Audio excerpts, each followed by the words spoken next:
100 वर्ष पूरे करने वाले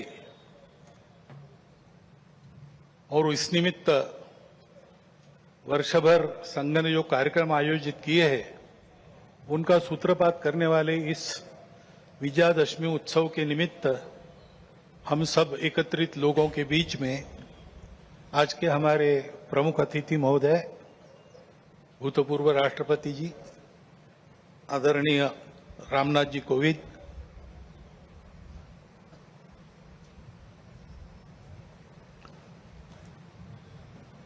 विदर्भ प्रांत के माननीय संघ चालक जी, माननीय सहसंघ चालक जी, नागपुर महानगर के संघ चालक जी, उपस्थित अन्य अधिकारी वर्ग,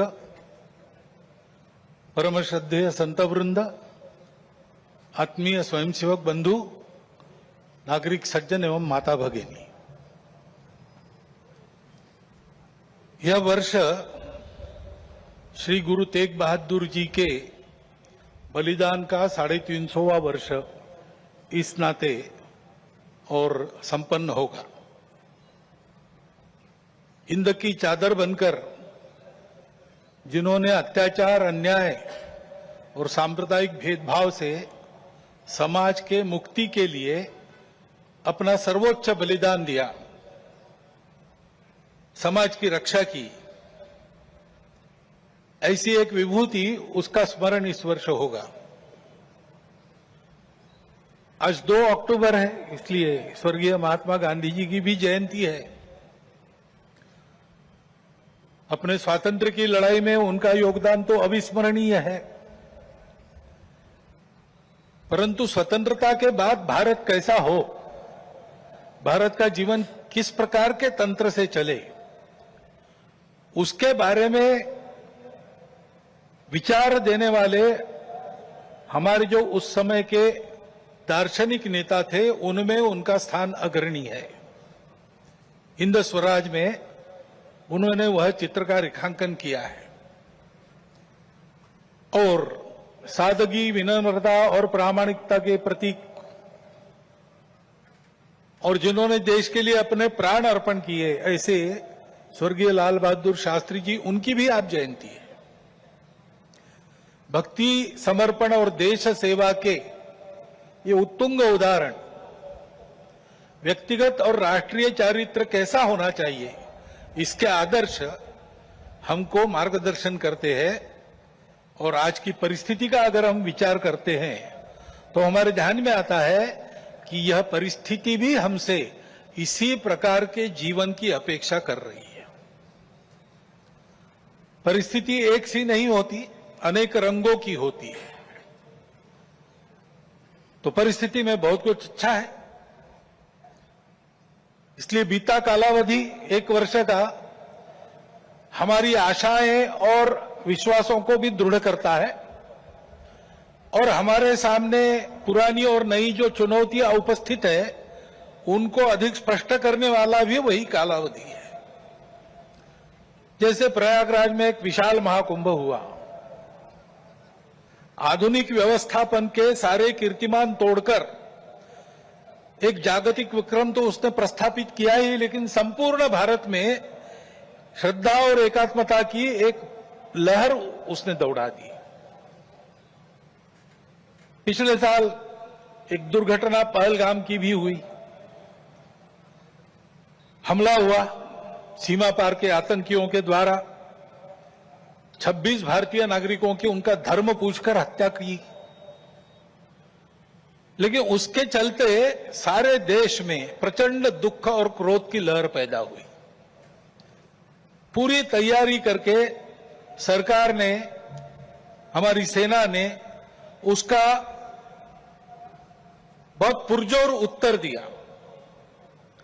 सारे प्रकरण में हमारी नेतृत्व की दृढ़ता, हमारी सेना का शौर्य, कौशल्य और समाज की एकता और दृढ़ता का एक उत्तम चित्र प्रस्थापित हुआ। और यह भी वह घटना हमको सिखा गई कि यद्यपि हम सबके प्रति मित्रभाव रखते हैं और रखेंगे, फिर भी अपने सुरक्षा के विषय में हमको अधिकाधिक सजग रहना पड़ेगा, समर्थ बनना पड़ेगा, क्योंकि इस घटना के बाद दुनिया में विभिन्न देशों ने अपनी अपनी जो भूमिका ली, उसमें हमारी ये भी ध्यान में आया कि हमारे मित्र कौन कौन है और कहां तक है। देश के अंदर भी अशांति फैलाने वाले असंवैधानिक उग्रवादी या संविधान विरोधी कहिए उग्रवादी नक्सली आंदोलन पर शासन और प्रशासन की दृढ़ कार्रवाई भी हुई, और उनके अनुभव से उनके विचारधारा का खोखलापन और उनकी क्रूरता का अनुभव होने के कारण समाज भी उनसे मोहभंग होकर विमुख हो गया। लेकिन उनका नियंत्रण तो हो जाएगा, परंतु अब ये उस क्षेत्र में एक बड़ी जो बाधा थी वो दूर होने के बाद उस क्षेत्र में न्याय की स्थापना हो, विकास वहां तक पहुंचे, सद्भावना, संवेदना और सामरस्य वहां स्थापित हो, इसके लिए समाज की भी और शासन प्रशासन की भी योजनाएं चलनी पड़ेगी, क्योंकि इनका अभाव ही ऐसे उग्रवादी ताकतों के पनपने का कारण बनता है। इससे त्रस्त मनुष्य दूसरा कुछ उपाय दिखता नहीं, इसलिए निराश होकर उनको प्रश्रय देता है।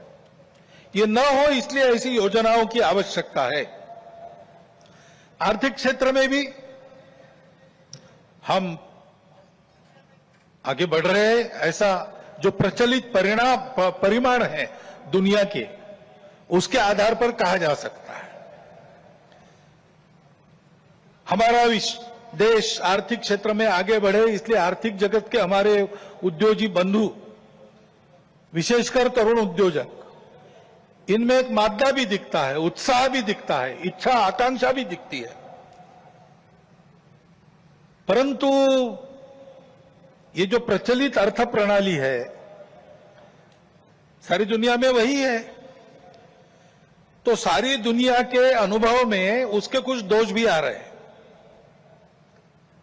विकास के इस प्रकार के पद्धति से अमीरी और गरीबी का अंतर बढ़ता है। आर्थिक सामर्थ्य कुछ चंद हाथों में एकत्रित होता है। शोषण करने के लिए एक नया सुरक्षित तंत्र इसमें से खड़ा हो सकता है, चिंता नहीं की तो। पर्यावरण के हानि की समस्या खड़ी हो जाती है और मनुष्यों के आपसी व्यवहार में कई प्रकार की व्यापारिक दृष्टि और अमानवीयता की बातें प्रवेश कर जाती है। इन दोषों की बाधा हमें नहीं होनी चाहिए, इसलिए भी कि अभी हाल में अमेरिका ने जो नई टैरिफ नीति अपनाई, उनके अपने हित के लिए अपनाई होगी, लेकिन उसकी मार तो सभी पर पड़ रही है। इसलिए ये सारा परिदृश्य अथवा ये सारी प्रचलित पद्धति उस पर हम निर्भर हो जाए ऐसी नहीं है। विश्व का जीवन परस्पर निर्भरता से ही चलता है। राष्ट्रों में आपस में सब प्रकार के संबंध होने पड़ते हैं। अकेला राष्ट्र अलगाव में, आइसोलेशन में जी नहीं सकता। परंतु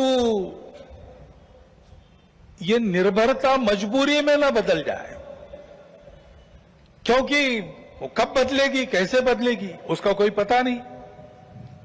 और इसलिए इस निर्भरता को मानते हुए, विश्व जीवन की एकता को मानते हुए, हमको इसको मजबूरी न बनाते हुए जीना अगर है तो स्वदेशी और स्वावलंबन का कोई परिणाम नहीं, कोई पर्याय नहीं। हमको आत्मनिर्भर होना पड़ेगा, स्वावलंबी जीवन जीना पड़ेगा, स्वदेशी का उपयोग करना पड़ेगा, और फिर भी अंतर्राष्ट्रीय संबंधों का सब प्रकार के, राजनयिक हो, आर्थिक हो, व्यापारिक हो, इन सबका जतन हमको करना पड़ेगा। लेकिन उसमें मजबूरी नहीं होगी, हमारी अपनी इच्छा होगी, हमारा अपना सद्भाव होगा, ऐसा हमको बनना पड़ेगा। प्रचलित पद्धति जो है, उसके दुष्परिणाम हमारे यहां भी दिखते हैं। अभी हाल में ही जो खबरें पिछले 1-2 साल से चल रही है, प्रत्यक्ष हम देख रहे हिमालय के क्षेत्र में कैसे चल रहा है। वर्षा का अनियमित होना तो सर्वदूर है, प्रकृति के प्रकोप भी बढ़ गए हैं, भूस्खलन होता है, अप्रत्याशित वर्षा होती है, हिम नदियां सूख रही है। ऐसे परिणाम गत 3-4 वर्षों में तीव्र होते चले जा रहे हैं। ये हिमालय हमारे लिए सुरक्षा की दीवार और दक्षिण पूर्व एशिया के लिए उसका पूरा जलस्रोत हिमालय से ही आता है। अगर प्रचलित विकास की पद्धति में से इन सारी बातों को और प्रोत्साहन मिलता होने के लिए, तो उस नीति का हमको पुनर्विचार करना पड़ेगा, क्योंकि हिमालय की आज की अवस्था एक खतरे की घंटी बजा रही है। प्राकृतिक उथल पुथल है तो जनजीवन में भी उथल पुथल दिख रही है। श्रीलंका में, बाद में बांग्लादेश में, बाद में नेपाल में, हमारे पड़ोसी देशों में भी हमने इसका अनुभव किया। अब कभी कभी हो जाता है, प्रशासन जनता के पास नहीं रहता, संवेदनशील नहीं रहता, लोकाभिमुख नहीं रहता,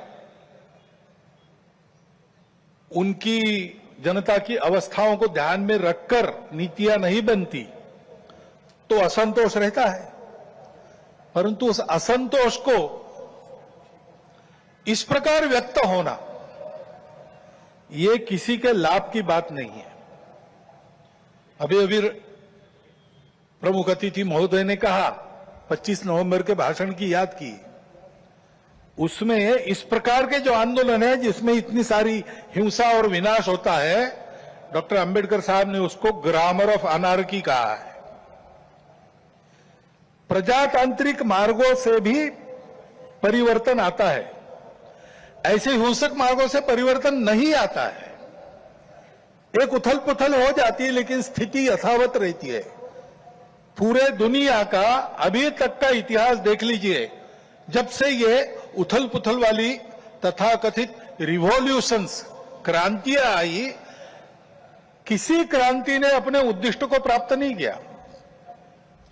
राजा के खिलाफ फ्रांस की राज्य क्रांति हुई, उसका परिणाम क्या हुआ?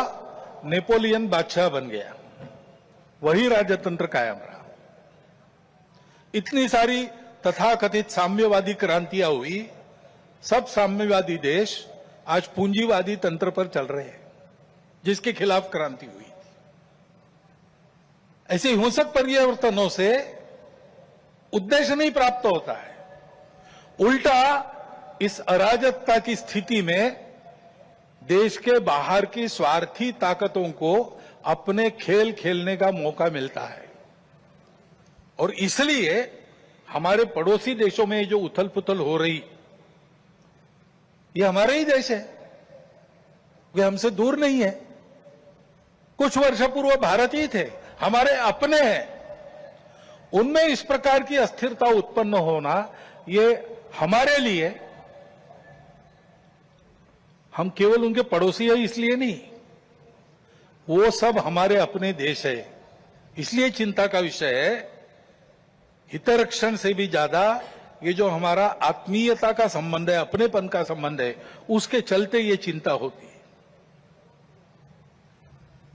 परिस्थितियां ऐसी है, जैसा मैंने कहा, दोनों प्रकार है।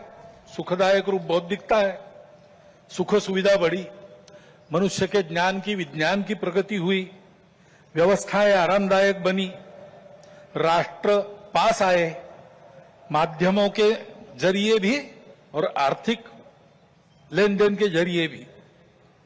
परंतु इस परिवर्तन की, विज्ञान और तकनीकी की गति इतनी ज्यादा है कि मनुष्यों की गति का बदलने की और उसका तालमेल नहीं बैठ रहा है।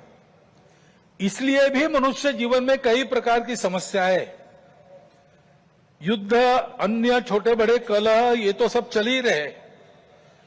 प्रकृति के उग्र प्रकोप को हम अनुभव कर रहे हैं, लेकिन परिवारों में भी टूटन आ रही है। नागरिक जीवन में बढ़ता हुआ अनाचार, अत्याचार दिखाई देता है।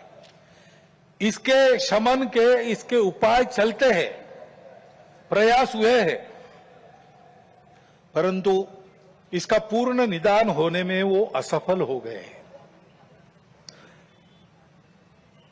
और उसके ऊपर अस्वस्थता, कलह, हिंसा को बढ़ाते हुए विश्व में सब प्रकार की परंपरा, मांगल्य, संस्कृति, श्रद्धा, इसका संपूर्ण विनाश ही आगे परिवर्तन लाएगा। ऐसी उल्टी विचारधारा, विपरीत विचारधारा और घातक विचारधारा लेकर चलने वाला एक नया पंथ उदय में आया। बहुत पहले आया, आजकल वो भारत में भी अपने हाथ पैर फैलाने की कोशिश कर रहा है।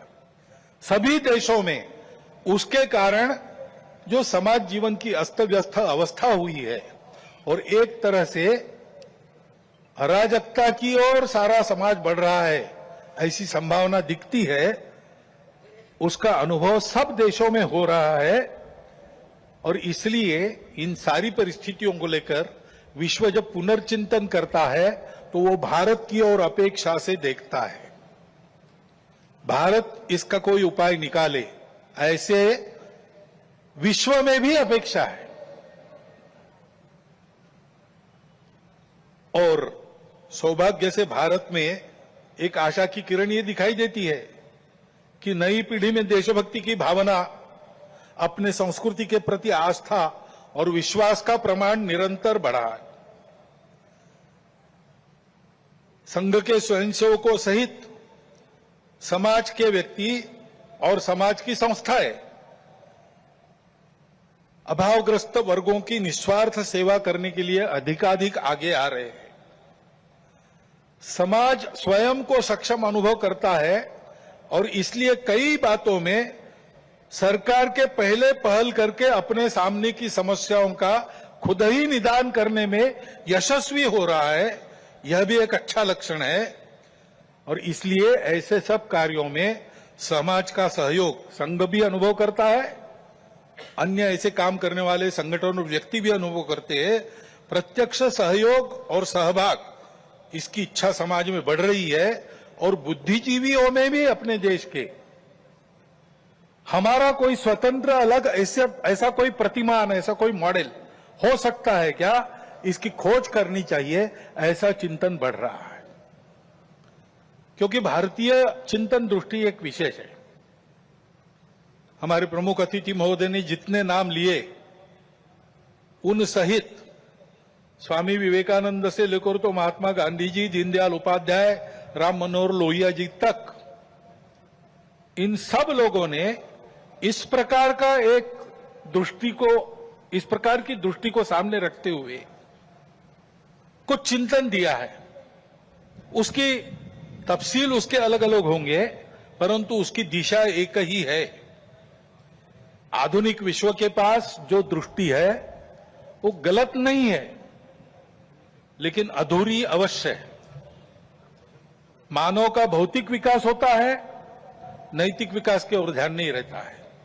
विकास होता है, पर्यावरण की ओर ध्यान नहीं रहता। विकास होता है, कुछ लोगों का होता है, कुछ का नहीं होता। आज अमेरिका का जीवन विकसित माना जाता है, उसको आदर्श मानकर हम चले भारत के लोग, और हमने चाहा कि भारत अमेरिका जैसा जीवन जिए। तो कुछ अभ्यासक कहते हैं, हिसाब करके ऐसा जीवन जीने के लिए और 5 पृथ्वियों की आवश्यकता लगेगी। ये विकास कैसे होगा? ये हो नहीं सकता। प्रगति के साथ साथ इसी के कारण नई नई समस्याओं को हम झेल रहे, जो प्राण संकट बन रही है। दृष्टि का अधूरापन ही इसके लिए कारण है। हमारी दृष्टि है, हमारी दृष्टि भौतिक विकास के साथ साथ मन, बुद्धि और आध्यात्मिकता का विकास कर सकती है, करती है। व्यक्ति के साथ साथ मानव समूह और सृष्टि का भी विकास साधने वाली हमारी दृष्टि है। मनुष्य की आवश्यकताओं, इच्छाओं के अनुरूप आर्थिक स्थिति, इच्छा पूर्ति हो सबकी, ऐसी व्यवस्था, उसके साथ साथ ही समूह के प्रति और सृष्टि के प्रति कर्तव्य बुद्धि और अपनेपन का साक्षात्कार व्यक्तियों में जगाने की शक्ति हमारी इस दृष्टि में है। सहस्रों वर्षों तक विश्व में इस दृष्टि के आधार पर हमने एक सुंदर, समृद्ध, शांतिपूर्ण परस्पर संबंधों को पहचानने वाला और मनुष्य और सृष्टि का, मनुष्य और समूह का सहयोगी जीवन ऐसे प्रस्थापित किया था।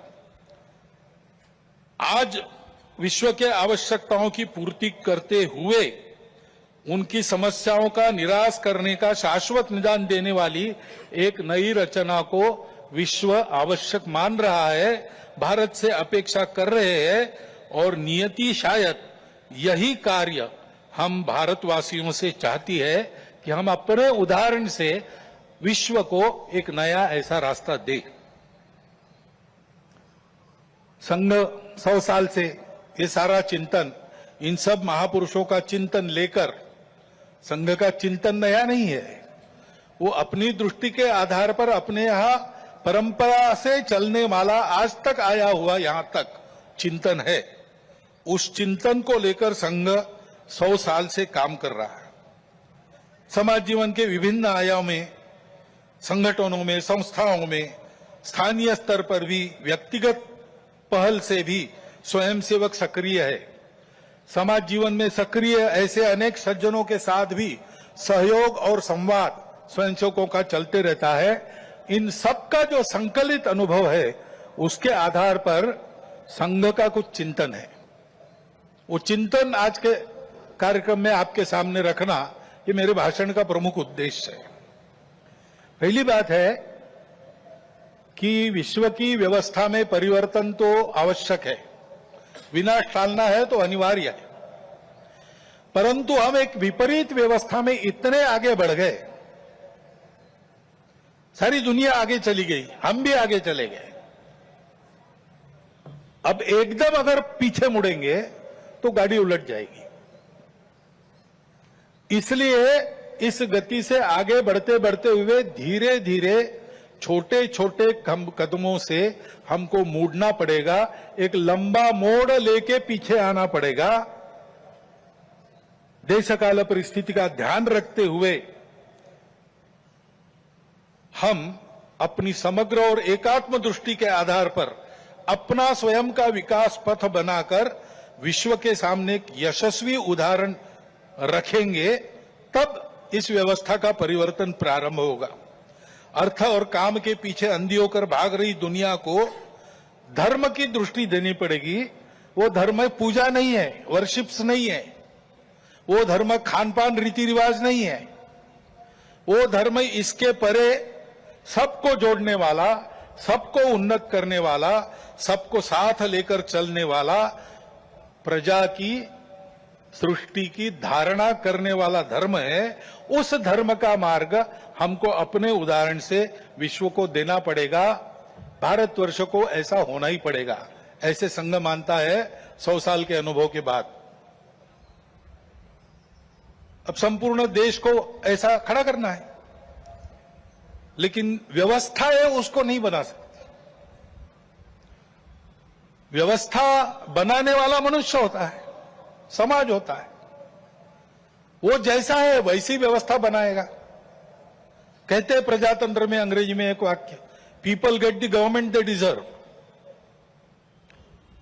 तो ये नहीं है कि सारा कुछ जिम्मा उन पर है, उनकी समीक्षा करके स्तुति या उनकी निंदा हम करते रहे, ऐसा नहीं होता है। जैसा समाज है वैसी व्यवस्थाएं चलेगी, और इसलिए समाज के आचरण में परिवर्तन आना चाहिए, तब व्यवस्था में परिवर्तन आता। वैसे भी कोई स्थापित व्यवस्था अपने को स्वयं को बदलने की इच्छुक नहीं रहती और अपने को स्वयं को बदलने का उसका सामर्थ्य भी नहीं रहता, क्योंकि वो स्वयं को नहीं बनाती, समाज उनको बनाता है।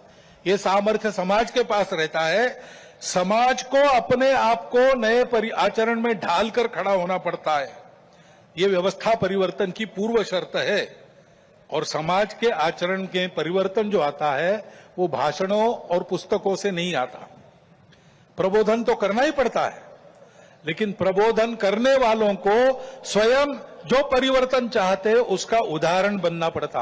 अपने व्यक्तिगत जीवन में, सामाजिक जीवन में, राष्ट्रीय जीवन में, अपने स्वयं के परिवार के जीवन में, अपने आजीविका के कार्य में हम उस परिवर्तन का उदाहरण बनकर जिए।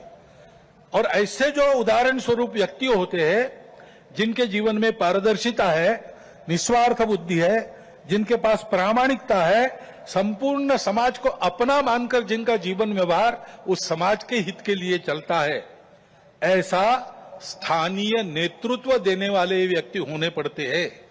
इसलिए उन व्यक्तियों का निर्माण करना पड़ता है। और इसलिए संघ का अनुभव है, व्यक्ति निर्माण से समाज परिवर्तन और समाज परिवर्तन में से व्यवस्था परिवर्तन, यही देश में और विश्व में परिवर्तन लाने का सही तरीका है। हर समाज में यही अनुभव है, ऐसा ही होता है। सब प्रगत देशों का इतिहास देखिए, आधुनिक इतिहास देखिए, ऐसा ही हुआ है। ऐसे व्यक्ति निर्माण करने की समाज की व्यवस्थाएं रहती है। हर एक राष्ट्र में, हर एक समाज का अपना एक पारिवारिक जीवन का तरीका था। अब लगभग सब जगह ध्वस्त हो गया, केवल भारत में बाकी है। परंतु 300 साल पहले अमेरिका में भी एक तरीका था, यूरोप में भी एक तरीका था। उस तरीके से ऐसे व्यक्तियों का निर्माण होता है। उस देश की एक विशिष्ट शिक्षा रहती है, उस शिक्षा में से उसके व्यक्तियों का मन तैयार होता है और उस समाज के जो क्रियाकलाप चलते उसमें से भी मनुष्य निर्माण होता है। एक प्रसिद्ध वाक्य है, the battle of Waterloo was won on the playgrounds of Harrow and Eton. वहां पर खेल खेलते खेलते जो समाज तैयार हुआ उसने जगत जेता कहे जाने वाले नेपोलियन को हरा दिया। ये ताकत कहां निर्माण हुई? समाज की व्यवस्था में निर्माण हुई। हमारे यहां भी ये था, परंतु 1000 वर्षों के आक्रमण में वो सब अस्त व्यस्त हो गया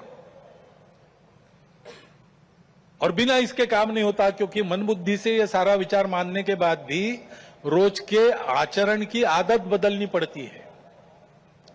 आदत बदले बिना परिवर्तन नहीं आता, केवल बातों से नहीं आता, केवल सोचने से या सपने देखने से नहीं आता। जैसा आपको देश चाहिए वैसा आपको होना है, और वैसा आपको होना है तो आपकी अपनी आदत दुरुस्त होनी चाहिए। उसकी व्यवस्था इसमें रहती है, वो हमारे यहां ध्वस्त हो गई। इसलिए राष्ट्रीय स्वयंसेवक संघ का निर्माण हुआ। संघ की शाखा ये आदत बदलने का तरीका है, उसकी व्यवस्था है।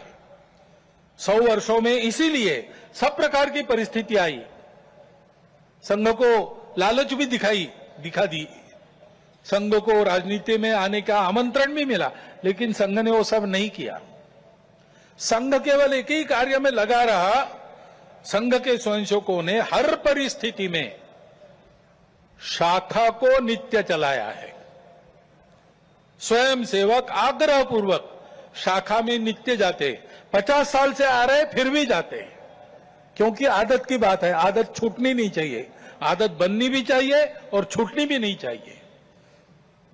शाखा के कार्यक्रमों को मन लगाकर करते हुए व्यक्तिगत सद्गुणों की और सामूहिकता की साधना करना और समाज में क्रियाकलापों में सहभागी होते हुए समाज के सद्गुणों का, सामूहिकता का वातावरण निर्माण करना, इसलिए संघ की शाखा है। उसके कार्यक्रमों में से नित्य और मन लगाकर करने से स्वयं सेवकों में व्यक्तित्व का, कर्तृत्व का, नेतृत्व का, समझदारी का, वैचारिक और व्यावहारिक और भक्ति का, राष्ट्र के प्रति, संघ के प्रति भक्ति का निर्माण होता है। दूसरी बात, किसी भी देश को ऐसा होना है तो समाज में एकता चाहिए। वाक्य बताया,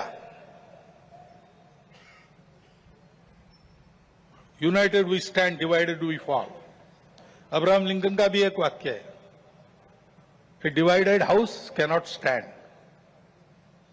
हमारा देश तो विविधताओं का देश है, पंथ, संप्रदाय, भाषाएं, भौगोलिक विविधता, रहन सहन, खान पान, जाति, उपजाति पहले से है और बीच के काल में आक्रमण हुए, विदेशी भारत में आ गए, विभिन्न कारणों से यहां के लोगों ने भी उनकी विचारधाराओं का, उनके पंथ संप्रदायों का स्वीकार किया। वो विदेशी चले गए, लेकिन अभी भी उनका स्वीकार करके रहने वाले हमारे अपने बंधु देश में है। सौभाग्य से भारत की परंपरा है, वो सब प्रकार की विविधताओं का स्वागत और सम्मान और स्वीकार करती है। यह हमारी परंपरा है और इसलिए यद्यपि बाहर से विचारधारा आई होगी, हम उनको पराया नहीं मानते, अलगाव से नहीं देखते। हम सबकी विशिष्टताओं को, दुनिया में सभी विशिष्टताओं को मानते हैं, उनको स्वीकार करते हैं, उनको भी हमारी अपनी विशिष्टता है उसके दर्जे का ही मानते हैं, सम्मान देते हैं। वो विशिष्टताएं भेद का कारण नहीं बनती, इसको हम देखना चाहिए।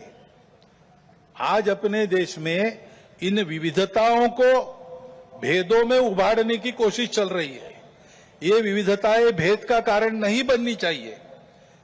अपनी सब विशिष्टताएं अपने अपनी जगह ठीक भी है, परंतु ये सब होने के बाद भी हम एक बड़े समाज के अंग है। समाज, देश, संस्कृति और राष्ट्र के नाते हम एक ही है, हम अलग नहीं है, हम विविध भी नहीं है। विविधताएं तो भाषा, पंथ, संप्रदाय, खान पान, रीति रिवाज, रहने की जगह इसकी है और इस एकता के चलते हमारा सबका आपस का व्यवहार सद्भावनापूर्ण और संयम पूर्ण रहना चाहिए। सबकी अपनी अपनी विशिष्टताएं हैं, उनकी श्रद्धाएं हैं, महापुरुष है, पूजा के स्थान है। मन वचन कर्म से आपस में इनकी अवमानना नहीं होनी चाहिए, इसकी चिंता सबने करनी चाहिए, किसी एक ने करने का यह काम नहीं है। उसके प्रबोधन की भी आवश्यकता है। विविधता है और सब लोग साथ में रहते हैं, तो जैसे अनेक बर्तन साथ में रखे तो कहीं ना कहीं आवाज हो ही जाती है। इतने बड़े समाज में इतने सारे लोगों के साथ रहने से कभी कभी कुछ आवाज हो भी सकती है, लेकिन होने पर भी नियम पालन करना, व्यवस्था पालन करना, सद्भावपूर्ण व्यवहार करना, ऐसा स्वभाव बनना चाहिए। छोटी बड़ी बातों पर या केवल मन के संदेह पर कानून हाथ में लेकर रास्तों पर निकल आना, गुंडागर्दी, हिंसा करना, यह प्रवृत्ति ठीक नहीं। मन में प्रतिक्रिया रखकर अथवा किसी समुदाय विशेष को उकसाने के लिए अपना शक्ति प्रदर्शन करना, ऐसी घटनाओं को योजनापूर्वक कराया जाता है। उसके चंगुल में फंसना नहीं चाहिए। उसके परिणाम तात्कालिक और दीर्घकालिक दोनों दृष्टि से ठीक नहीं रहते। इन प्रवृत्तियों की रोकथाम आवश्यक है। शासन प्रशासन अपना काम बिना पक्षपात किए तथा बिना किसी दबाव में आए नियम के अनुसार करें, परंतु समाज की सज्जन शक्ति और युवा पीढ़ी को भी सजग और संगठित होना पड़ेगा। आवश्यकता अनुसार हस्तक्षेप भी करना पड़ेगा, क्योंकि ये अराजकता का व्याकरण है, इसको रोकना ही पड़ेगा। हमारी इस एकता का आधार क्या है? हमारी संस्कृति है। डॉक्टर अंबेडकर साहब ने इसको शब्द दिया है इनहेरेंट कल्चरल यूनिटी, अंतर्निहित सांस्कृतिक एकता। ये भारतीय संस्कृति प्राचीन समय से चलती आई है। भारत की विशेषता है, वो सर्वसमावेशक है, सबका सम्मान और स्वीकार करने की सीख देती है, क्योंकि भारत के आध्यात्मिक सत्य पर, उस सत्य पर आधारित धर्म पर, यानी सत्य, करुणा, शुचिता और तप के सदाचार पर वह धर्म आधारित है। उसी पर यह संस्कृति भी बनी है। इसका जतन सनातन काल से आज तक हर परिस्थिति में किसने किया है? तो निश्चित रूप से इस देश के पुत्र रूप हिंदू समाज में ने किया है, और इसलिए कभी कभी उसको हिंदू संस्कृति भी कहते हैं। ऋषियों ने अपने तपोबल से इसका निर्माण किया है, क्योंकि भारत में उनको इसका विकास करने के लिए आवश्यक समृद्ध और सुरक्षित प्रकृति मिली, परिवेश मिला, और पीढ़ी दर पीढ़ी इसको सरसाने के लिए, आगे पहुंचाने के लिए, इसकी सुरक्षा के लिए पूर्वजों ने परिश्रम किया है, त्याग किया है, बलिदान दिए। उस हमारी संस्कृति का आचरण, उसके आदर्श बने हमारे पूर्वजों का मन में गौरव और कृति में विवेकपूर्ण अनुसरण तथा यह सब जिसके कारण संभव हुआ, उस हमारे पवित्र मातृभूमि की भक्ति, यह मिलकर हमारी राष्ट्रीयता है। विविधताओं के संपूर्ण स्वीकार और सम्मान के साथ हम सबको एक माल में मिलाने वाली यह भारतीय संस्कृति, यह राष्ट्रीयता है। इसको हम हिंदू राष्ट्रीयता कहते हैं। यही हमारे लिए हिंदू राष्ट्रीयता है। किसी को हिंदू शब्द से आपत्ति है, वो हिंदवी कहे, भारतीय कहे, आर्य कहे, जो कुछ है, ये सारे समानार्थी शब्द है, हम लोग जानते हैं। परंतु इस राष्ट्रीयता का स्पष्ट स्वरूप निर्देशित करने वाला एक ही शब्द हमको मिलता है, वो है हिंदू। वो कोई राज्य पर आधारित कल्पना है। हमारा राष्ट्र राज्य पर आधारित कभी रहा नहीं। हमारे यहां नेशन स्टेट की कल्पना नहीं है। हमारी यह संस्कृति राष्ट्र को बनाती है। राज्य आते जाते रहते हैं, राष्ट्र निरंतर विद्यमान रहा है। सनातन काल से अब तक ये हमारा प्राचीन हिंदू राष्ट्र है। इस अर्थ में हिंदू राष्ट्र है। सब प्रकार के उतार चढ़ाव हमने देखे, गुलामी भी देखी, स्वतंत्रता भी देखी। हम सदैव विद्यमान है और इसलिए हिंदू समाज का बल संपन्न होना, शील संपन्न होना, संगठित होना इस देश के एकता, एकात्मता, सुरक्षा और विकास की गारंटी है। क्योंकि हिंदू समाज सनातन काल से यहां चलते आया है, वो इस देश का उत्तरदायी समाज है, रिस्पॉन्सिबल सोसाइटी है। और सौभाग्य से इस संस्कृति के और धर्म के कारण ऊपरविद के अनेकविध नाम और रूपों को देखकर, दुनिया की विविधता को देखकर मनुष्यों में बंटवारा और अलगाव खड़ा करने वाली हम और वो, अस एंड देम, इस मानसिकता से ये समाज पूर्णतः मुक्त था, मुक्त है और मुक्त रहेगा। वसुधैव कुटुंबकम की उदार विचारधारा का पुरस्कर्ता और संरक्षक यही समाज रहा है। विश्व के विकास में अपना अपेक्षित और उचित योगदान देने वाला देश, इसको बनाना ये इसीलिए हिंदू समाज का कर्तव्य बनता है। उसकी संगठित कार्य शक्ति के द्वारा विश्व को नई राह दे सकने वाले धर्म का संरक्षण करते हुए भारत को वैभव संपन्न बनाने का काम संकल्प लेकर 100 साल से कर रहा है संपूर्ण हिंदू समाज को संगठित करने का कार्य। क्योंकि समाज एक बार संगठित हो जाए तो ये सारे काम दूसरे किसी को नहीं करने पड़ते। नेताओं को, पार्टियों को, सरकारों को नहीं करने पड़ते। अवतारों को भी आने की जरूरत नहीं होती। समाज अपने सारे काम अपने बल पर कर लेता है। और इसलिए ऐसा समाज बनाने के लिए व्यक्तिगत और राष्ट्रीय चारित्र का निर्माण होना चाहिए, उनकी सुदृढ़ता बनी रहनी चाहिए। संघ की शाखा में अपने राष्ट्र स्वरूप की यह स्पष्ट कल्पना और गौरव प्राप्त होता है। और जो मैंने 5 बातें कही, कर्तृत्व, नेतृत्व, व्यक्तित्व, समझदारी और भक्ति, वो भी शाखा के इन संस्कारों से प्राप्त होती है। इसलिए शताब्दी वर्ष में हम जो कर रहे हैं, क्या सोचकर कर रहे हैं? एक तो ये सारा उत्पन्न करने वाला संघ की शाखा का काम, वो भौगोलिक दृष्टि से, समाज के विभिन्न स्तरों की दृष्टि से सर्वव्यापी होना चाहिए और सामाजिक आचरण में सहज परिवर्तन लाने वाला पंच परिवर्तन कार्यक्रम हमारा है। उसका कुछ वर्णन तो प्रमुख अतिथि जी ने भी किया है, मुझे आज करने की आवश्यकता नहीं है, क्योंकि इन 5 विषयों का पूरा विवरण गत 2-3 वर्षों में हम सतत कर रहे हैं। सबको पता है ये पंच परिवर्तन क्या है। सामाजिक समरसता, कुटुंब प्रबोधन, पर्यावरण संरक्षण, स्वबोध तथा स्वदेशी व नियम कानून, नागरिक अनुशासन और संविधान का पालन, इन 5 विषयों में स्वयं के आचरण से,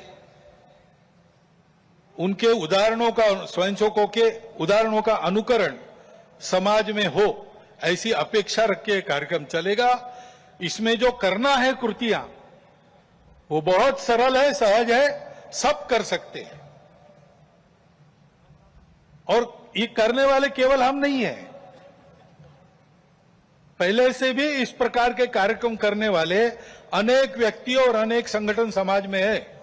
उन सब के साथ हमारा सहयोग, समन्वय कुछ शुरू हो गया है, कुछ साधा जाएगा, सबको सहयोग रहेगा, सबके साथ समन्वय रहेगा। इसके आधार पर जो परिवर्तन आएगा समाज में, उससे भारतवर्ष खड़ा होगा। भारत का यही भूमिका भारत की रही है विश्व के इतिहास में। समय समय पर विश्व का खोया हुआ संतुलन वापस लाने वाला, विश्व के जीवन में संयम और मर्यादा का भान उत्पन्न करने वाला विश्व धर्म देना, कुछ वैश्विक मूल्यों के आधार पर अपने अपने देश की प्रकृति के अनुसार ये सारा योगदान हो, इस प्रकार का अपना अपना राष्ट्र खड़ा करना, ऐसा ये विश्व धर्म देना, ये भारत की भूमिका रही है। हमारे स्वातंत्र संग्राम तथा राष्ट्रीय नवोत्थान में पुरोधाओं के सामने स्वतंत्र होने के बाद भारत की समृद्धि और क्षमताओं के विकास का परिणाम क्या होगा, इसका जो चित्र था वो यही था।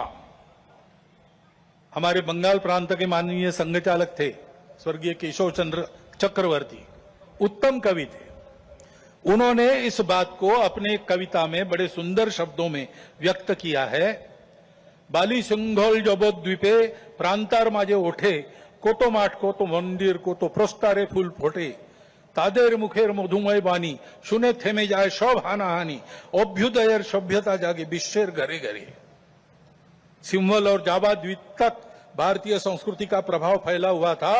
जगह जगह मठ मंदिर थे जहां जीवन की सुगंध फूलों से बिखरती थी।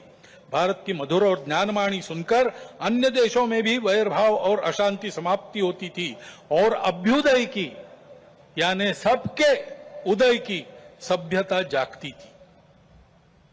आइए भारत का यही आत्मस्वरूप आज की देशकाल परिस्थिति से सुसंगत शैली में फिर से विश्व में खड़ा करना है।